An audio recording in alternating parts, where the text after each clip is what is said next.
Guys आज हम देखने वाले हैं राजा दिनकर केलकर म्यूजियम। तो गाइज राजा दिनकर केलकर म्यूजियम पड़ता है पूना के शुक्रवार पीठ में।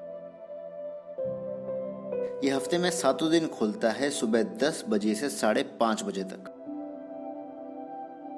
तो गाइज इस म्यूजियम की लोकेशन में डिस्क्रिप्शन में डाल दूंगा ताकि आपको डायरेक्शन पाने में आसानी हो।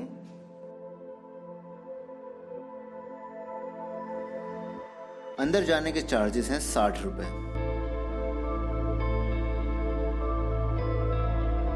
केलकर म्यूजियम की स्थापना बाबा दिनकर केलकर ने सन 1962 में की थी। बाद में 1975 में उन्होंने इस म्यूजियम को महाराष्ट्र गवर्नमेंट को सौंप दिया था।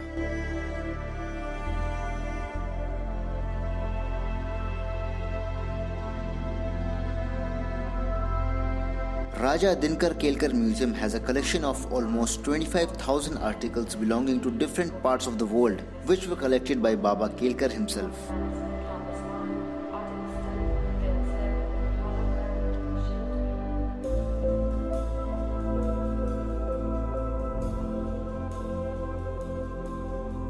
ये म्यूजियम उन्होंने अपने बेटे की याद में बनवाया था, जिसकी मृत्यु 7 वर्ष की उम्र में हो गई थी।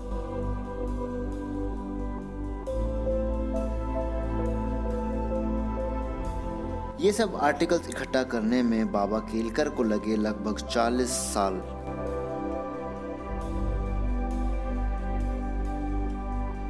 इस म्यूजियम का मेन अट्रैक्शन है मस्तानी महल, जो कि हूबहू 1734 के मस्तानी महल के जैसा बनाया गया है। I'll show you that same replica towards the end of this video.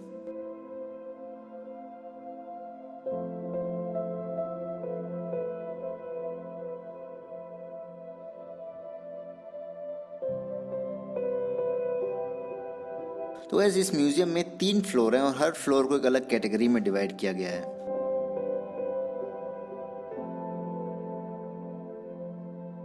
यहाँ पे रखे गए आर्टिकल्स बिलोंग करते हैं 14th सेंचुरी से लेके 19th सेंचुरी तक।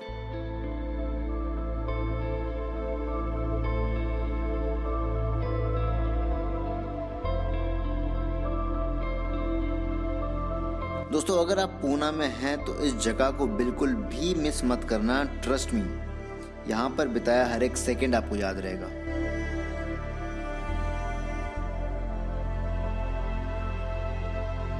तो चलो गाइस हम देखते हैं कि यहाँ पर क्या क्या चीज़ें अवेलेबल हैं। मैंने आपको कुछ ही चीज़ें दिखाई हैं क्योंकि मैं चाहता हूँ कि आप इस म्यूजियम को वहाँ पर जाके विजिट करें। आपको देखने को मिलेंगे यूटेंसिल्स, मोस्टली किस तरह के बर्तन पुराने ज़माने में यूज़ किए जाते थे खाना बनाने में, खाना परोसने में। जैसा कि आप देख सकते हैं कि ब्रास का काफ़ी ज़्यादा इस्तेमाल किया जाता था पिछले दिनों में।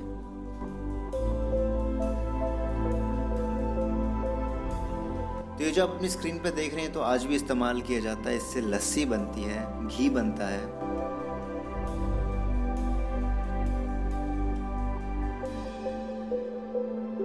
ये जो मशीन्स आप देख रहे हैं अपनी स्क्रीन पर, इनसे बनते हैं नूडल्स, सेवइयां जो कहते हैं।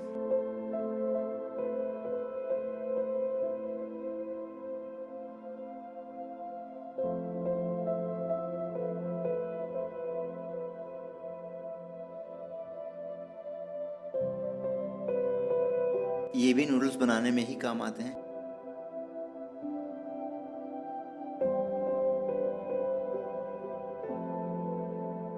ये जब अपनी स्क्रीन पर देख रहे हैं ये काम आता है सब्जियां काटने में।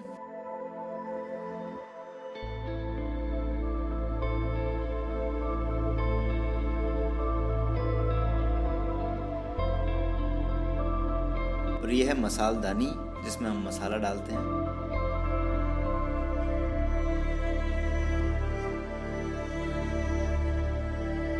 ये जब अपनी स्क्रीन पर देख रहे हैं ये है ऑयल कंटेनर्स जो कैमल की स्किन से बनाए गए हैं।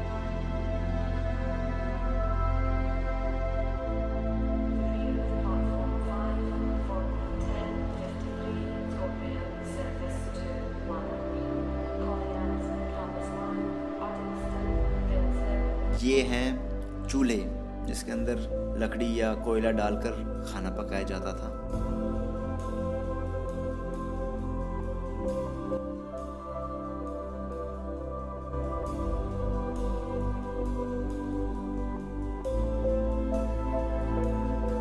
पर गणेश, सरस्वती, कृष्णा, सुदामा और ऐसे बहुत सारे आइडल्स के स्ट्रक्चर्स हैं।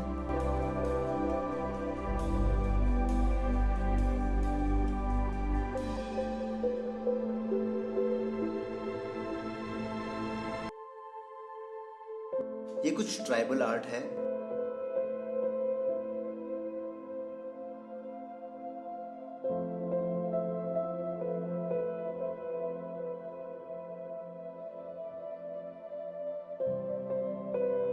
ये है ट्राइबल ड्रम्स।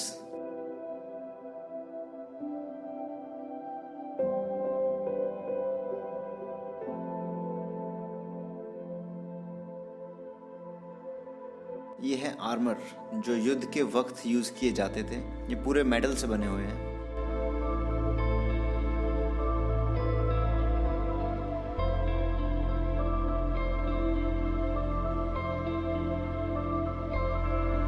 यहाँ पर कुछ आर्मर्स ऐसे भी हैं जो फिश स्केल से बनाए गए हैं।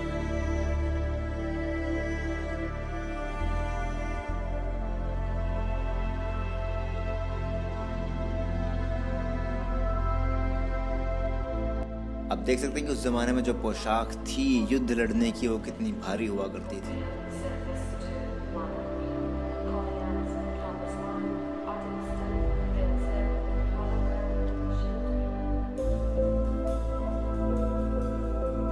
ये 18th और 19th सेंचुरी की कुछ गन्स हैं जो कि साइज में बहुत ही ज्यादा बड़ी हैं।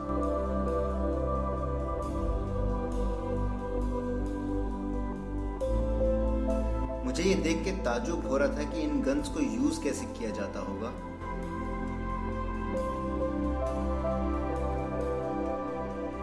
ये है शील्ड जिसको ढाल भी कहते हैं।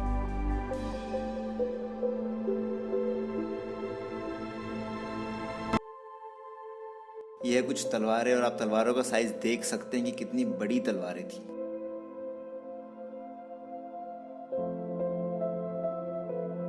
ये है पंखे, आज भी गांव में इसका इस्तेमाल किया जाता है। तो ये कुछ पोशाकें हैं जो इंडिया के अलग अलग रीजन से लाई गई हैं।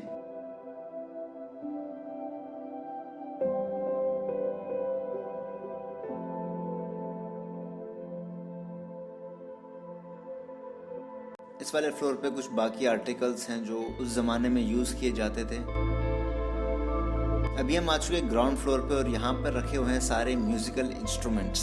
और आप भी देखेंगे कि यहाँ पे कितने टाइप्स के म्यूजिकल इंस्ट्रूमेंट रखे हुए हैं।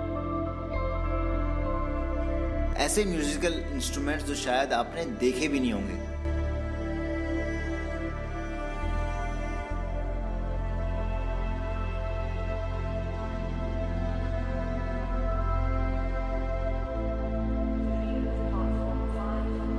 यहाँ पर आपको देखने को मिलेगा सितार, तबला, बांसुरी, वीणा और बहुत सारे यूनिक म्यूजिकल इंस्ट्रूमेंट्स।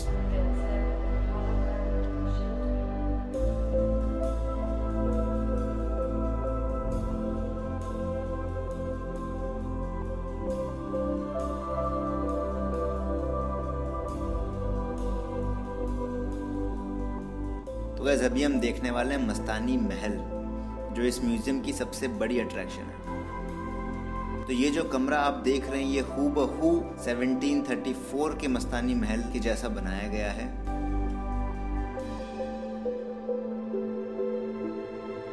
छत, लकड़ी, कारपेट, कुशन, लाइट्स सब कुछ सेम जैसा मस्तानी महल में हुआ करता था वैसा है। तो ये कुछ आइडल्स हैं जो पत्थरों पे बनाए गए थे और आपको ये जानकर हैरानी होगी कि ये 14th सेंचुरी के हैं। और ये हैं कंघे, कॉम्स, जो बनाए हुए हैं आइवरी से, मतलब हाथी के दांतों से।